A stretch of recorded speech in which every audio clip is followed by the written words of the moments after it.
Now, the man who was led away for disrupting President Hu Jintao's speech this morning has been identified as Ken Jung of the Civic Party.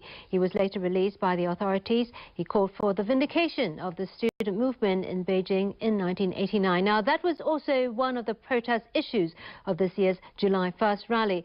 Police say there were 55,000 protesters at the start of the march.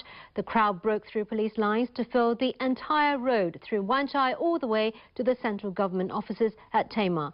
More details in this combined report from Etienne Lamy-Smith and Temli Tianmei.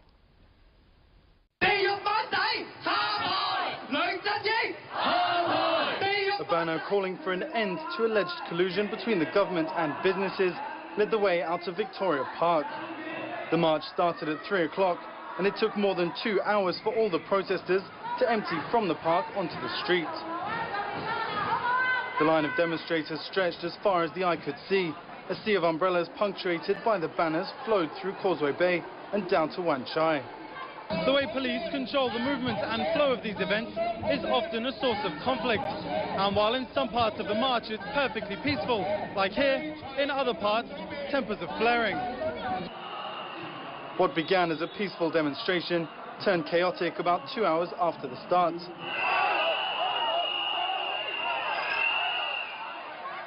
People broke through police lines in Causeway Bay near the Central Library. Some were pushed to the ground as officers tried to control the situation. Police pushed in vain to confine the protesters to the lanes meant for the march. The crowd soon swelled to take up the entire road. Followers of Falun Gong in white, seen here on the right side of the road, started their march and then stopped from time to time. Some chose to make their point by lying on the road. In Causeway Bay, traffic ground to a stop. Protesters marched across tram tracks and cars and taxis had no choice but to wait for the crowd to pass. A police spokesman said the large number of people caused congestions on the roads as the march progressed very slowly. Etienne Lamy-Smith, TVB News. A new government and a long list of demands. They did not have a say in who should be the new leader of Hong Kong, but they wanted their voices heard. And that certainly rang through Causeway Bay and Wan Chai this sweltering summer afternoon. Some are not pinning much hope on the new chief executive, Leung Chun-ying. He is only a doll and manipulated by the liaison office of China, and his honesty was still under suspicion. And we think that he is not capable and legitimate to become our leader in the coming 5 years. July1, his policy or even his background is not reliable. I believe that he will release some policies to deprive our freedom of speech.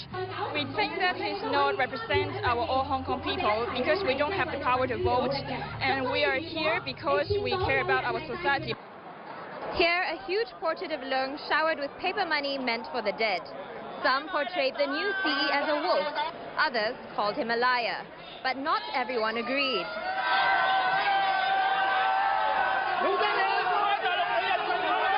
A group who said they're housewives in support of Leung clashed with some rally participants, and police had to separate them.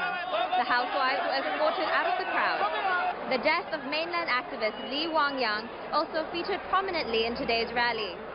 Another theme, vindication of the pro-democracy movement in Beijing in 1989. Paper tanks served as symbols of suppression. Trade unions want a review of the minimum wage of $28 an hour. Some harped back to the colonial days. Others are angry about the widening wealth gap.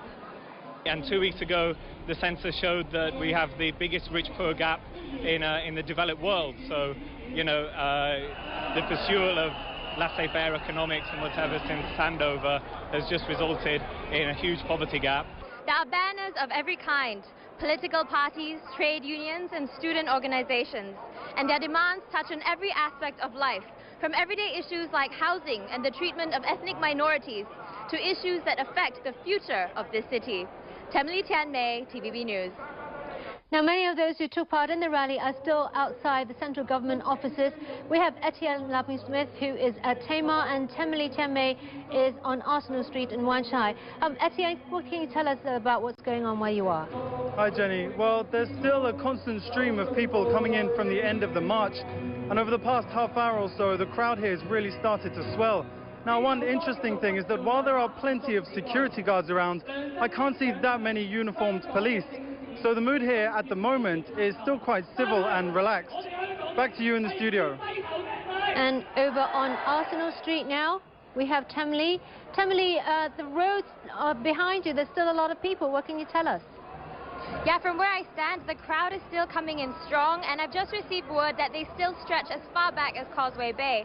Now, as you can see behind me on Hennessy Road, there is no traffic running through. The road has been shut, and unlike where Etienne is, there are many uniformed police officers stationed down on Hennessy Road, but they don't seem to be interfering with the ralliers in any way. Jenny?